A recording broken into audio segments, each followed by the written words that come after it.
प्रक्रिया कहाँ अपनाई जाती है तो उस विधि को देख लेते हैं। कल के लेक्चर में हम सभी लोगों ने एक टॉपिक पढ़ी थी जिसमें आपको समझाया गया था इनफर्टिलिटी कैसे होती है किसी फीमेल की बॉडी में।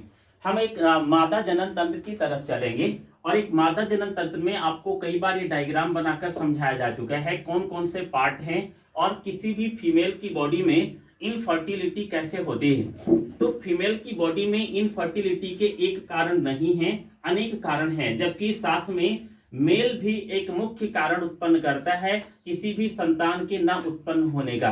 फर्स्ट ऑफ ऑल हम ये देख लेते हैं कोई ऐसी मादा जिसका ओवरी विकसित है, यानी दिस पार्ट इज ओवरी, ये कौन सा हिस्सा है ओवरी का, and this part is uterus, ये कौन सा भाग है यूट्रस का। बहुत ध्यान से समझेंगे। इस फीमेल की ओवरी कंप्लीट है यानी पूर्ण विकसित है, जिसके अंदर कंप्लीट ओव्यूलेशन होता है, यानी मादा जनन तंत्र में ओवरी विकसित है, ओवरी के अंदर अंड जनन होता है और ओवा का फॉर्मेशन होता है, पहली बात। दूसरी बात, इसका यूट्रस भी कंप्लीट है, यानी इसके अंदर अंतररोपण की प्रक्रिया होती है और फिर भ्रूण का डेवलपमेंट हो जाता है। लेकिन यह मादा, यह फीमेल जिसके अंदर इस पूरे दोनों ऑर्गनों के साथ जो फैलोपियन ट्यूब का हिस्सा है, कौन सा हिस्सा है फैलोपियन ट्यूब का, ये कैसा है इनकम्प्लीट है या ब्लॉक है। अब यह मादा आपके अकॉर्डिंग पढ़ाया जा चुका है पिछली टॉपिक में, यह मादा इनफर्टाइल है यानी बंद है और यह मादा किसी नए संतान को जन्म नहीं दे सकती है। अब ध्यान से सुनेंगे। ऐसी मादा के अंडाणुओं को ओवरी से बाहर निकाल लिया जाए यानी आउटसाइड द बॉडी, और इनके शुक्राणु को एक साथ ट्रांसफर किया जाए और इन दोनों को किसके अंदर परख नली के अंदर यानी एक टेस्ट ट्यूब के अंदर लैब के अंदर प्रयोगशाला में इन विट्रो फर्टिलाइजेशन कराया जाए। कैसा फर्टिलाइजेशन कराया जाए इन विट्रो फर्टिलाइजेशन। दोनों को ट्रांसफर करने के बाद परख नली में जब हम इन्हें इन विट्रो फर्टिलाइजेशन कराते हैं तो जिस प्रोसेस को हम आईवीएफ में पढ़ चुके हैं, इन विट्रो फर्टिलाइजेशन होने के बाद अब यहाँ पर जो ठीक है सेल बनेगी वो 2n होगी, यानी क्या बनेगा जाइगोट बनेगा, और इस जाइगोट को पुनः इसी मादा की बॉडी में ट्रांसफर कर दिया जाए, यानी इस जाइगोट अवस्था को फिर कहाँ ट्रांसफर किया जाएगा सीधे यूट्रस के अंदर, जहां पर ये 2n सेल विदलन की प्रोसेस कंप्लीट करेगी और फिर इम्प्लांटेशन करके नए शिशु का जन्म करेगी, नए शिशु को जन्म दे सकती है। जो शिशु बनेगा उसे क्या कहेंगे परख नली शिशु कहेंगे, और यह विधि क्या कहलाएगी परख नली शिशु की विधि। ये पहली प्रक्रिया। इसके अलावा अगर किसी भी शुक्राणु यानी किसी भी नर के शरीर से सीमन के निर्माण में वीर की संख्या नहीं है, दोबारा सुनेंगे, ऐसा कोई नर जिसमें सीमन रिलीज होता है परंतु उसमें शुक्राणुओं की संख्या नहीं है तो फर्टिलाइजेशन नहीं हो पाएगा। ऐसे नर के टेस्टिस से यानी विरसण से सीधे शुक्राणु प्राप्त कर लिया जाता है और उसे फिर इसी माध्यम में मां के अंडाशय से यानी ओवरी से अंडाशय बाहर निकाल लिया जाता है। फिर दोनों का फर्टिलाइजेशन कराकर इन विट्रो माध्यम में फिर मादा की बॉडी में ट्रांसफर कर दिया जाता है, तो भी नर की इनफर्टिलिटी को दूर करके किसी फीमेल को ठीक है संतान उत्पन्न कराया जा सकता है। यह विधि भी क्या कहलाएगा परख नली शिशु का निर्माण। दोनों विधियां समझ में आ रही हैं। नेक्स्ट टाइम मैं रिवाइज करता हूं। परख नली शिशु का मतलब क्या है, परिभाषा सुने। जब किसी बंध स्त्री के अंडाशय से अंडाणुओं को इन विट्रो माध्यम में उसके पुरुष के शुक्राणुओं के साथ निषेचित कराया जाए, पुनः युग्मनज अवस्था में उस युग्मनज को मादा जनन तंत्र के यूट्रस या गर्भाशय में ट्रांसफर कर दिया जाए। इसके बाद में जब यूट्रस या गर्भाशय में अंतररोपण के बाद भ्रूण का डेवलपमेंट हो और नए संतान का जन्म होता है तो यह विधि परख नली शिशु कहलाती है। उत्पन्न हुआ ठीक है शिशु क्या कहलाएगा परख नली शिशु कहलाता है।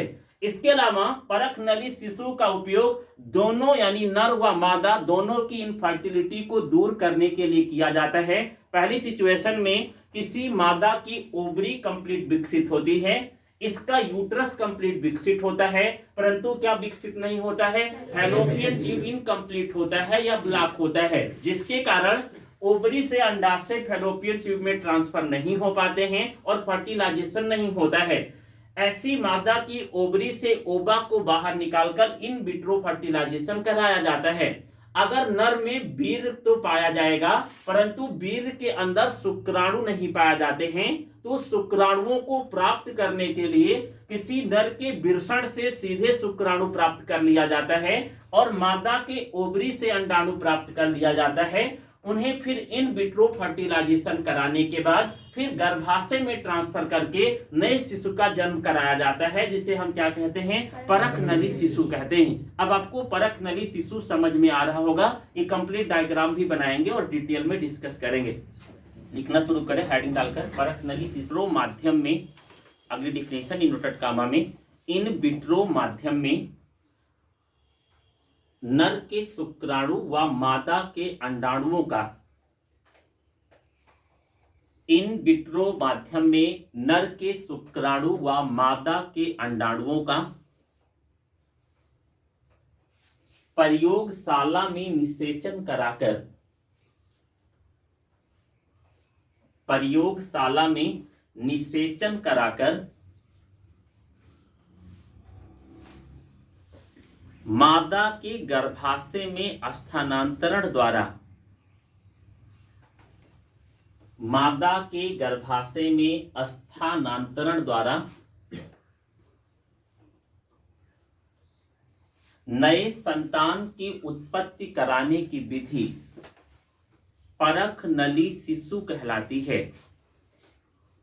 नए संतान की उत्पत्ति कराने की विधि परख नली शिशु कहलाती है। उत्पत्ति कराने की विधि परख नली शिशु कहलाती है। थोड़ा सा यहां पर देखेंगे डिटेल में। परख नली शिशु की प्रोसेस दोनों के लिए लागू है। देखिए, मां के इनफर्टिलिटी को दूर करने के लिए, यानी किसी फीमेल की इनफर्टिलिटी भी परख नली शिशु से दूर की जा सकती है और किसी मेल की भी इनफर्टिलिटी दूर की जा सकती है। अगर हम सरल शब्दों में कहें, अगर कोई स्त्री बंध है तो उसकी बंध्यता को दूर किया जा सकता है, उससे नई संतान की उत्पत्ति कराई जा सकती है। अगर कोई ठीक है पुरुष भी बंध है, इनफर्टाइल है, उसका रीजन ये होगा कि उसका शुक्राणु तो बनता होगा टेस्टिस में, लेकिन वह शुक्र वाहिनी में ट्रांसफर नहीं होता होगा, या हम ऐसा भी कह सकते हैं कि शुक्राणुओं में टेल का डेवलपमेंट नहीं होता होगा, तो शुक्राणु मूव करके सेमिनल वेसिकल में नहीं जा पाते होंगे। दोबारा ध्यान से सुनिएगा, शुक्राणु के ट्रांसफर ना होने से नर बंध है, इनफर्टाइल है, और मां के गर्भाशय और अंडाशय के सही होने के बाद भी अगर उसकी फैलोपियन ट्यूब ब्लॉक है तो मां इनफर्टाइल है। दोनों के सिचुएशन को दूर करने के लिए हम परख नली शिशु का उपयोग कर सकते हैं। जैसे अगर किसी मां की ओवरी ब्लॉक है, मां की ओवरी कंप्लीट है, फैलोपियन ट्यूब ब्लॉक है, तो हम ओवरी से ओवा को सीधे परख नली के अंदर ट्रांसफर कर दे रहे हैं और किसी शुक्राणु के साथ इसे इन विट्रो फर्टिलाइज कर ले रहे हैं। पहली कंडीशन। मान लेते हैं किसी मेल की बॉडी की टेस्टिस में शुक्राणु तो बनते हैं लेकिन वीर्य में स्थानांतरित नहीं होते हैं, तो टेस्टिस से सीधे स्पर्म को हम प्राप्त कर ले रहे हैं और फिर उसे किसी फीमेल के ओवा के साथ हम इन विट्रो फर्टिलाइज कर ले रहे हैं, तो दोनों की बंध्यता को हम दूर कर सकते हैं। अगली लाइन से कलर चेंज करके लिखेंगे, फर्स्ट पॉइंट करके। परख नली शिशु प्रक्रिया के द्वारा, पहला पॉइंट लिखें, परख नली शिशु प्रक्रिया के द्वारा किसी मादा के अंडवाहिनी का, किसी मादा के अंडवाहिनी का, किसी मादा के अंडवाहिनी का पूर्ण विकसित न होने पर, मादा के अंडवाहिनी का पूर्ण विकसित न होने पर बंध्यता को दूर किया जा सकता है। बंध्यता को दूर किया जा सकता है। नेक्स्ट लाइन से लिखें सेकेंड पॉइंट। नर के शुक्राणुओं के निर्माण द्वारा, नर के शुक्राणुओं के निर्माण द्वारा वीर्य में शुक्राणु स्थानांतरित न होने पर, नर के शुक्राणुओं के निर्माण द्वारा वीर्य में शुक्राणुओं के स्थानांतरण न होने पर शुक्राणु को इन विट्रो माध्यम में निषेचित कराकर शुक्राणु को इन विट्रो माध्यम में निषेचित कराकर नर की बंध्यता को दूर कर सकते हैं। इन विट्रो माध्यम में निषेचित कराकर नर की बंध्यता को दूर कर सकते हैं। नर की बंध्यता को दूर कर सकते हैं। ठीक है, तो मेल एंड फीमेल दोनों की फर्टिलिटी को यानी नर व मादा एक एक स्टेप को प्रक्रिया को देखेंगे। पहली प्रक्रिया में अगर हम परकनली शिशु के जन्म की प्रक्रिया मेथड क्या है, तो पहली प्रक्रिया में हम उस स्त्री के फैलोपियन ट्यूब ब्लॉक होने के कारण सर्वप्रथम स्त्री के जनन पद से यानी उस भाग से जहां पर ओवा ट्रांसफर हो रहा है वहां से सिरिंज या अंडाणुओं को प्रयोगशाला में प्राप्त कर लेते हैं। यानी सबसे पहली विधि में उस माध्यम से उस स्थान से जहां ओवा ट्रांसफर हो रहा है सुई या सिरिंज का उपयोग कर लेते हैं और फिर उन्हें हम प्रयोगशाला में प्राप्त कर लेते हैं। दूसरी विधि में अब इसे अजन्म परिस्थिति मतलब हम इसे जर्मिनल प्लाज्म थ्योरी या जन्म थ्योरी के सिद्धांत के अनुसार कब तक कि ओवा किस मीडियम में जीवित रहेगा उसका ध्यान रखते हुए उसे सुरक्षित बनाए रखते हैं। तीसरे मेथड में हमें फर्टिलाइजेशन कराना है तो इसके लिए किसी पुरुष का शुक्राणु चाहिए, तो उस पुरुष के शुक्राणु को वीर्य से या किसी अन्य भाग से हम प्राप्त करेंगे। तीसरे मेथड में देखेंगे। अब अंडाणु तथा शुक्राणु को जब हम शुक्राणु प्राप्त कर लेंगे संवर्धन माध्यम कल्चर मीडियम में जो अंडाणु और शुक्राणु के लिए जैसे आप एक अगार अगार सॉल्यूशन पढ़ते हैं या ऐसे बहुत सारे संवर्धन माध्यम हैं जिन्हें परख नली में डालकर अंडाणु शुक्राणु ट्रांसफर करा के फिर उनका हम इन विट्रो फर्टिलाइजेशन यानी इंजेक्शन की सहायता से अंडाणुओं के प्लाज्म के अंदर ट्रांसफर करके फर्टिलाइजेशन कराते हैं। चौथी विधि में जब वो फर्टिलाइज हो जाते हैं द्विगुणित कोशिका युग्मनज बना देते हैं तो उन्हें गर्भाशय में किसी फीमेल जिस फीमेल से प्राप्त किए थे उसी फीमेल के गर्भाशय में पुनः ट्रांसफर कर देते हैं।